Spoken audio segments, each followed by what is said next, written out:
Hello, this is Mr. Huber. In this lesson, we're going to learn about slope and rate of change, which as we'll find are essentially the same thing.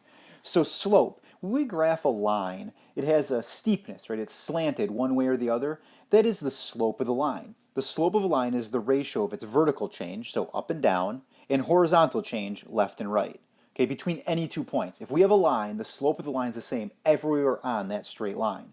If we have points x1, y1, and x2, y2, let's talk about that. It means x sub 1, okay? This isn't x times 1. This means it's point 1 and point 2. So we have two different points. It doesn't matter which one you call point 1 and 2 as we'll see, but we have 2 points. We find the slope between any 2 points on the line. Okay, slope is represented by the letter m. We see m in equations or things representing slope. M is the variable we'll use. Okay, it's rise. Vertical means up and down. Rise over run, left and right, right? Rise, the change in the y values. So we talk about vertical change. Okay, if you want to find how far something changes, you subtract to find the distance, the change from one number to another. So the vertical change is the distance between the two y values. So you take one y value and subtract the other, and you'll have the change between the y values. Then you do the same for the x values. Remember, rise over run. Change in y over change in x. Right, so let's see what that looks like with some graphs and some ordered pairs. If we want to find the slope of each of these lines, let's start with the first one. So we have this line here, right, and we want to find the slope of that line. So we're going to do it by counting a rise and run and also using ordered pairs. So first let's just count a rise and a run.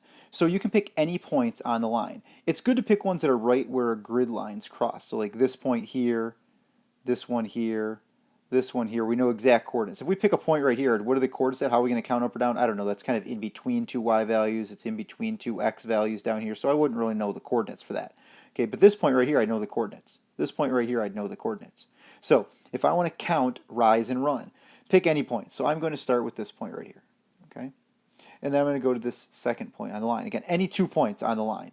So I want to count the rise, 2, and the run, 1. So the slope would be rise 2 over run 1. If you count down and over, so if you say you're going to start here at this point and then go to this point, we go down, that'd be negative 2, and left is negative 1. So you'd have a slope of negative 2 over negative 1, which is still a positive 2, right? Both these come out to positive 2 for your slope. And you can leave them as a fraction, 2 over 1, that's fine. Typically, if you have something over 1, we just write it as a whole number. Okay, so it doesn't matter if you count, from this point right here to this point here, or go from this one to this one. Okay, positive over positive, same as negative over a negative. Right, so it doesn't matter which one you count as point 1 and point 2. Okay, as long as you find the vertical change and horizontal change between them. Okay, let's also then say we started at a different point. Okay, let's start at this point right here. Okay, and we're going to go to this point right here. Okay, if I'm going to do that, I would go rise. Okay, that's a rise of 6 and a run of 3. So I'd get 6 over 3, which is still 2. Okay, the slope's the same. Between any 2 points on this line, you should get the same slope if you're calculating it correctly. Okay, so rise over run, vertical change over horizontal change as a fraction, right? It's a ratio. We can write ratios as fractions. That's what slope is. All right, in number 2, we're going to count and we're going to use the coordinates of the points.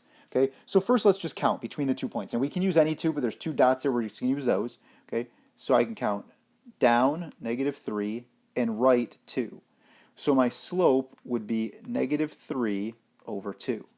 Okay, now if I'd counted from here and gone up 3 and left 2, so I'd have positive 3 over negative 2, I'd still have one of my numbers in my fraction negative. It would still be a negative slope. Right, so the slope of this line, and typically we're going to put the negative sign in front of the whole fraction, would be negative 3 over 2. All right, now let's calculate it using coordinates. So the coordinates of this point right here are 0, 3, and the coordinates of this point here are 2, 0. So if I'm going to calculate by doing y2 minus y1, that could be 0 minus 3. Okay, this is my y2 I'm saying, this is my y1. So I do y2 minus y1 over x2, which is 2, minus the x1, which is 0. So I'll get negative 3 over 2. What do you know? Negative 3 over 2 for my slope. Right? And it doesn't matter if we subtract it in the other order. Okay, if we counted this as y2 and this is y1, then we'd have 3 minus 0, and we'd have For our x is 0 minus 2, so we'd have 3 over negative 2. We'd still get a negative fraction. What you don't want to do is, this can't be x1 and this be y2. Okay, whatever point is x1, that's also y1. Whatever point is x2 is also y2. Even if you switch them both, that's fine. Just make sure you're consistent. Okay, whatever you're calling point 1, that's the x1 and the y1. Whatever you're calling point 2, that's the x2 and the y2. All right, so we can calculate slope with a graph, rise over run. We can use coordinates, and we're going to see some more of that here going forward. Let's look at a couple special cases. All right, this first one, number 3. If we're going to calculate the slope, let's use 2 points. So I'm going to use this point right here, and I'll use this point right here. Okay, this is negative 3, comma negative 1, and this is 1, comma negative 1. So if I calculate y2 minus y1, and I'm going to call this x1 and y1, and this x2 and y2, and it doesn't matter if you switch those both, it's fine. So y2 minus y1 is going to be negative 1 minus negative 1. And then my x values are going to be x2, which is negative 3 minus 1. Okay. In the numerator, when I have minus a negative, that's plus. Negative 1 plus 1 is 0 over negative 4, that's going to be 0. Okay. Anytime you have a horizontal line, the slope is going to be 0, because the rise, to go from any point on this line to another point on the line, you're not rising or running, or you're not rising at all. You can run as far as you want, but 0 over anything is always going to come out to 0. Okay, in this vertical line, right, you can pick any points you want. You're always going to get a 0 in the denominator. Okay, because if I count a rise and a run, my rise could be anything. My run is always going to be 0. So let's pick a couple points. Let's just pick these 2 points right here. Okay, so this is 3 comma 1, and this is 3 comma 3. So my slope is going to be y2 minus y1 over x2 minus x1. It doesn't really matter what's in the numerator. I'm going to get a 0 in the denominator. That's called undefined. You cannot divide by 0. That's not an allowed mathematical operation. So when you get a vertical line, any vertical line like this is going to have a slope that's called undefined. Any horizontal line, a slope of 0. And if we get lines sloping up to the right or down to the right, we want to know what happens to those slopes. So any line that's sloping up to the right, like here, okay, is going to have a positive slope. Any line with a positive slope goes from left up to the right. Any line with a negative slope goes down to the right. So if I see a line like this and I calculate the slope and don't get a positive value, I'll know something's wrong. Does my answer make sense? Okay, a line that looks like this would have to have a positive slope. A negative slope has to be a line that slopes down to the right. So you can see if things make sense there. And then our 2 special cases, horizontal line, always a slope of 0. Vertical line, always a slope that's undefined. Now, before we see some more slope and rate of change, what is the smallest prime number? Let's see if you are primed and ready to answer that. You email me what the smallest prime number is before the due date for the video lesson and quiz, then I will give you extra credit points. So email me with what is the smallest prime number. You might not even know what a prime number is, so good to learn about what prime numbers are. They only have 2 factors, 1 and themselves. So let's see if you can figure out what the smallest prime number is. All right, a couple more slope problems here. There's no graph. So on these problems, we're going to have to calculate the slope using the coordinates. Okay, we could draw a graph, but in this case, might be better off just calculating the slope by doing y2 minus y1 over x2 minus x1. If I do that, negative 1 minus 5 is negative 6. Over 6 minus 3 is 3. That would be negative 2. Or negative 2 over 1 if you want to simplify it and leave it as a fraction. Slope as a fraction is good. You do not need to turn slope into a decimal. Let's calculate if we switched which was our x1 and our y1 in this case. So I could also do that by doing 5 minus negative 1. Y minus y over 3 minus 6. I would get 6 over negative 3. That's still negative 2, right? The slope's the same. If I want to count this as my point 1 and this is my point 2, or this is point 1 and then this is point 2, my slope will come out the same. Just be consistent. Don't do 5 minus negative 1 and then 6 minus 3. Change in y's over change in x's. All right, let's do this again for the next one. Again, you should be trying these. If you have been all along, that's good. Or if not, let's at least try this one out and see what you get. All right, so for the slope here, we're going to get 1 minus negative 4. Again, if you did negative 4 minus 1, that's fine. And then my x's are going to be negative 2 minus negative 2. So when I calculate this, I'm going to get 1 plus 4, because minus and negative is adding. 5 over negative 2 plus 2 is 0. That's undefined. Right? We can see these have the same x value. They have the same x value. That means they'd be on the same vertical line. Okay, the same vertical x equals negative 2 would be the equation for that vertical line that goes through those points, and that's going to have a slope that is undefined.